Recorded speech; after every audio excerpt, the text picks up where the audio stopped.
Royal challenger Bengaluru RCB बहुत हुआ दिल जीतने वाला काम। अब मैच जीतने का हाल भी जानने लगी है आरसीबी। आरसीबी ने चेन्नई सुपर किंग्स को 50 रनों से हरा दिया है, वो भी चेन्नई सुपर किंग्स के किला में, चेन्नई सुपर किंग्स के मांद में, एमए चिदम्बरम चेन्नई के ग्राउंड पर। और 17 सालों के बाद चेन्नई सुपर किंग्स को आरसीबी ने हराया है। 2008 में जिस वर्ष आईपीएल की शुरुआत हुई थी, उसी वर्ष एक मुकाबला जीता था आरसीबी।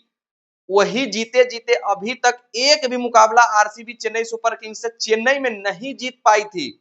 2008 में जब जीता था, उस समय आरसीबी चेन्नई सुपर किंग्स से चेन्नई में मुकाबला, उस समय व्हाट्सएप नहीं चलता था, उस समय इंस्टाग्राम नहीं था, उस समय विराट कोहली इंडियन टीम में डेब्यू तक नहीं किए थे।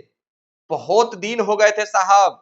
लेकिन इस बार आरसीबी की टीम कुछ अलग मोड में नजर आ रही है।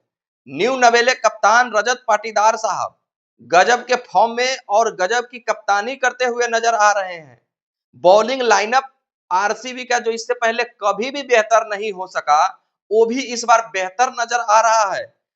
जोश हेजलवुड और भुवनेश्वर कुमार स्पिनर में, कुणाल पांड्या, लियाम लिविंगस्टोन, सुयश शर्मा, यश दयाल, भाई गजब की टीम बना ली है आरसीबी। और शुरुआती दोनों मुकाबले आरसीबी जीत गए हैं और दोनों मुकाबले घर से बाहर जीते हैं। पहला मुकाबला कलकत्ता के फोर्ट्रेस ईडन गार्डन में हराया और दूसरा मुकाबला चेन्नई के फोर्ट्रेस चेन्नई में हराया और अभी अपने घर पर खेलना बाकी है। तो आरसीबी इस बार पूरी तरीके से तैयार होकर के आई है और आरसीबी इस साल कप नमदे जो हर साल होता था, क्या पता इस बार कप आ रहा है आरसीबी का। विराट कोहली गजब एटीट्यूड में, रजत पाटीदार अजब एटीट्यूड में नजर आ रहे हैं भाई साहब। मस्त खेला है दोनों ने और जो चीज नहीं हो रहा था वो सब चीज आरसीबी के साथ इस बार हो रहा है। और चेन्नई सुपर किंग्स की अगर आप बात कीजिएगा तो चेन्नई सुपर किंग्स पहले मुकाबले में मुंबई इंडियंस को हराने के बाद दूसरा मुकाबला आरसीबी से हार चुकी है और वो भी 50 रनों से। बहुत बड़ी हार होती है टी20 में 50 रनों से। जहां टीमें 250 पौने 300 रन बना रही है, वहां पर आप 150 रन 146 रन बना करके रह जा रहे हैं। पिछला मुकाबला भी चेन्नई सुपर किंग्स जीती थी, लेकिन मात्र 155 चेस करने थे मुंबई इंडियंस के खिलाफ और उसमें भी चेन्नई सुपर किंग्स को 6 विकेट गिर गए थे और 20वां ओवर में जाकर मुकाबला जीता था।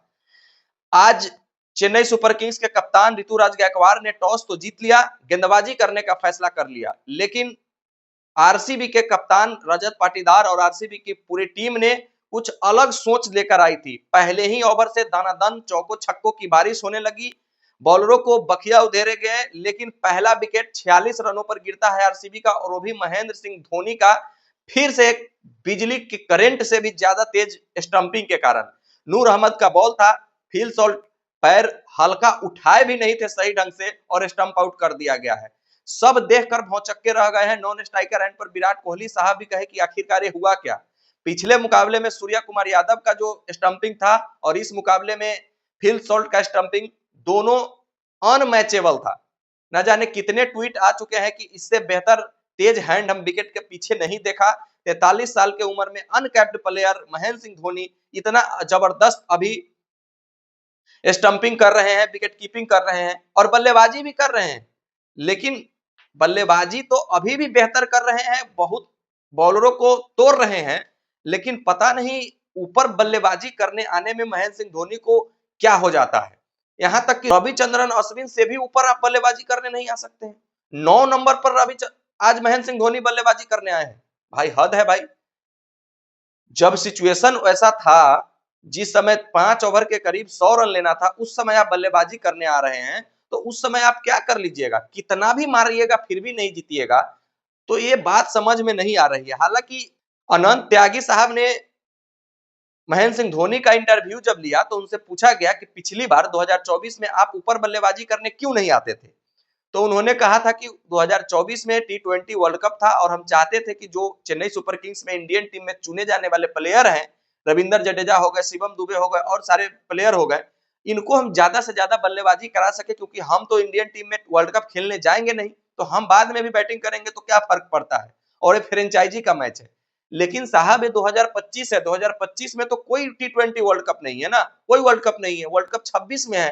तब आप क्यों नहीं ऊपर बल्लेबाजी करने आ रहे हैं? और जबकि आपकी सख्त जरूरत है टीम को। आज भी आपने आया है, 16 गेंदों में 30 रन बनाया है। दर्शकों का तो बल्ले बल्ले है कि 2 छक्के मारे हैं, 3 चौके मारे हैं, लेकिन उससे मैच नहीं ना जीत पाइएगा आप। और जब मैच नहीं जीत पाइएगा तो 2 छक्के 3 चौके मार कर ही, दर्शकों को लुभा करके ही आप क्या फायदा, क्या साबित करना चाह रहे हैं? तो आरसीबी की बल्लेबाजी जो रहती है वो काफी गजब की बल्लेबाजी रहती है। सभी बल्लेबाजों द्वारा मारे फाड़ने वाले ही फॉर्मूला पर चला जाता है। और कप्तान रजत पाटीदार साहब, जिनको आज ऊपर वाले का वरदान था कि आज जाओ तुम कितना भी मारोगे तुम आउट नहीं होगे, और 3-3 कैच छोड़े गए हैं रजत पाटीदार साहब का। 17 रन पर उनका कैच दीपक हुड्डा ने छोड़ा है, 19 रन पर राहुल त्रिपाठी ने छोड़ा है, और 20 रन पर खलील अहमद ने छोड़ा है। लेकिन उन्होंने उसका फायदा उठाते हुए 51 रनों की पारी खेली है। और स्पिनर जो चेन्नई सुपर किंग्स का गढ़ माना जाता है, हथियार माना जाता है, उसको खेल से एकदम आउट कर दिया है। और यही कारण हुआ है कि रविचंद्रन अश्विन से 2 ही ओवर करवाए गए हैं और रविंद्र जडेजा से 3 ही ओवर करवाए गए हैं। और 19 ओवर तक ठीक ठाक चेन्नई सुपर किंग्स आरसीबी को पकड़ चुकी थी, 175 रन मात्र था। लेकिन लास्ट ओवर सैम करन को देने का जो नतीजा हुआ है कि 8 गेंदों में 22 रन टीम डेविड ने जो जड़ा है, और जो मोमेंटम चेन्नई सुपर किंग्स से शिफ्ट होकर के आरसीबी की तरफ गया है, उसके बाद से चेन्नई सुपर किंग्स की बल्लेबाजी हो या कुछ भी हो, मोमेंटम आया ही नहीं है। पहले ही ओवर से चेन्नई सुपर किंग्स की मोमेंटम नहीं आई है और आरसीबी मोमेंटम को पकड़ ली है।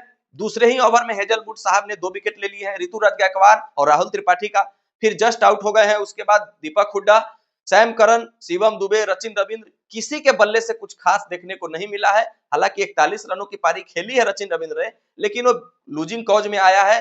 इंटेंट ही नहीं दिखाया गया है आज जीतने का चेन्नई सुपर किंग्स के द्वारा किसी भी समय में।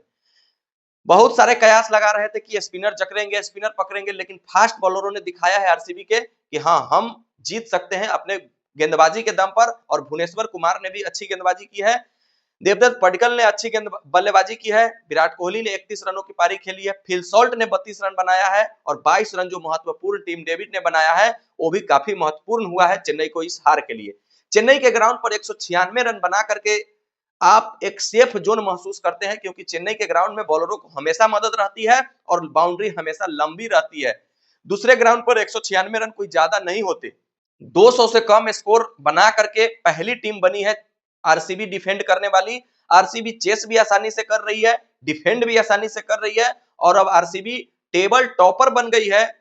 दोनों के दोनों मुकाबले जीत करके 4 अंक के साथ टेबल टॉपर है। अब उनका अगला जो मुकाबला है वो गुजरात टाइटंस के साथ उनके घर में है। तो बाहर तो आरसीबी अच्छा खेल रही है, लेकिन अगर घर में अच्छा खेलने लगे तो आरसीबी का शायद इस बार कप जीतने से कोई नहीं रोक सकता है। बाकी आप लोग कमेंट करके जरूर बताइएगा कि क्या आरसीबी इस बार कप जीत रही है। चेन्नई सुपर किंग्स को क्या करना चाहिए? न राहुल त्रिपाठी फॉर्म में है, न दीपक हुड्डा फॉर्म में है, न सैम करन फॉर्म में है। मिडिल ऑर्डर बहुत ज्यादा मिडिल मॉडल है, कोई भी बल्लेबाज फॉर्म में नहीं है।